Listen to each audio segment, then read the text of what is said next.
Hello, hello, hello, hello. J'espère que vous allez très bien et que votre journée se déroule très bien.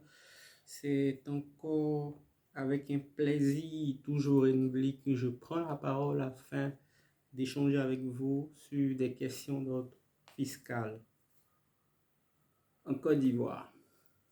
Aujourd'hui, nous parlerons de la taxe de voirie, d'hygiène et d'assainissement. Mais bien avant, les gars, vous connaissez le rituel. J'ai besoin de ça. J'ai besoin de ce pouce.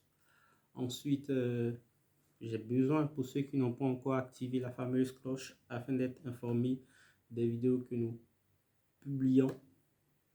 Et aussi, j'ai besoin que vous partagez. Nous avons besoin que vous partagez au maximum parce qu'on ne répétera, on ne cessera jamais de le répéter. On ne se nourrit que par le partage. Sans tarder, nous débutons. Nous parlerons des précisions relatives aux personnes assujetties à la taxe de la voirie ou bien à la taxe de voirie, d'hygiène et d'assainissement. C'est-à-dire à quel moment une personne est assujettie à cette taxe. Donc sans tarder, le fondement de cette vidéo sera les dispositions de la note de service numéro 01547, encore une fois, du 4 mai 2022. L'article 166 du Code général des impôts prévoit une taxe de voirie, d'hygiène et d'assainissement à la charge des propriétaires exonérés de l'impôt sur le patrimoine foncier et de l'impôt sur le revenu foncier des propriétés bâties. Des représentations diplomatiques et assimilées et des entreprises bénéficiaires des avantages du Code des investissements et d'autres codes particuliers. Des hésitations s'étant toujours fait jour quant aux personnes assujetties à cette taxe. La présente note a pour objet d'apporter les précisions suivantes. Elle apporte ici les précisions concernant les personnes redevables de la taxe. Et ensuite, elle termine par la détermination de la base imposable. Donc, tendez bien l'oreille, écoutons attentivement, mais avant de poursuivre, il est important de noter que seul ne paye cette taxe, du moins, je reformule la phrase, les personnes qui payent cette taxe sont exonérées de l'impôt foncier, des impôts fonciers. Ouais, des impôts fonciers. Donc, on poursuit. Personnes redevables de la taxe sont soumises à la taxe de voirie, d'hygiène et d'assainissement les personnes physiques ou morales bénéficiaires d'exemptions temporaires ou permanentes de l'impôt foncier en raison de leur activité, de leur statut juridique ou de dispositions particulières. Il s'agit notamment des ambassades et organismes assimilés,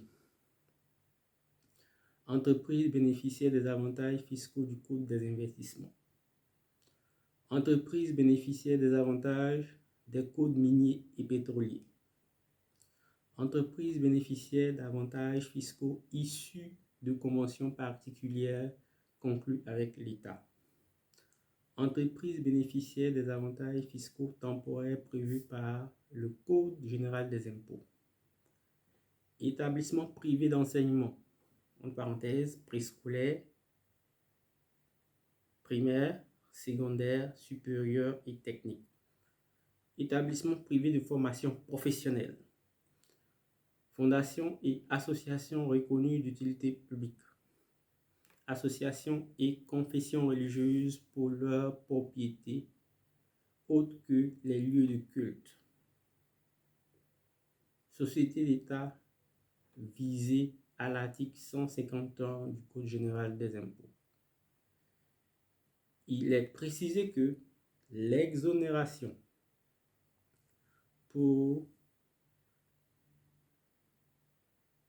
Il est précisé, excusez-moi, que l'exonération totale ou partielle en matière d'impôt foncier est sans incidence sur le paiement de la taxe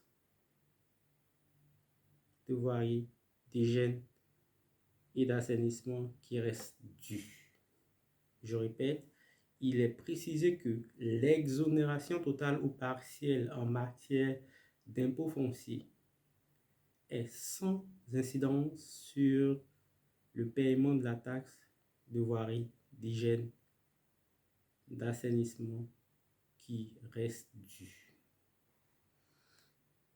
J'espère que c'est clair, les gars. Donc, nous abordons la seconde question, qui est le second point, qui n'est autre que la détermination de la base imposable. Au terme des dispositions combinées des articles 152 et 166 du Code général des impôts, la taxe de voirie, d'hygiène et d'assainissement est calculée à raison de la valeur locative de l'année précédente des propriétés qui y sont soumises. La valeur locative s'entend du prix que le propriétaire retire de ses immeubles lorsqu'il les donne à bail. S'il les occupe lui-même, celui qu'il pourrait en tirer en cas de location, conformément à l'article 153 du Code général des impôts. L'article 153 subvisé indique une procédure pour déterminer la valeur locative. Celle-ci qui doit être rigoureusement suivie consiste à procéder par progression selon l'offre ci-après. Référence du bail, ça c'est en 1. En 2, méthode de comparaison. Et en 3, par voie d'appréciation directe. Donc, voilà ce qu'il faut retenir pour l'essentiel relativement à la taxe de voirie, d'hygiène et d'assainissement. Vous savez maintenant qui sont les redevables à cette taxe et comment est-ce que la base imposable est déterminée. Donc, les gars, on partage, on like et puis à la prochaine vidéo.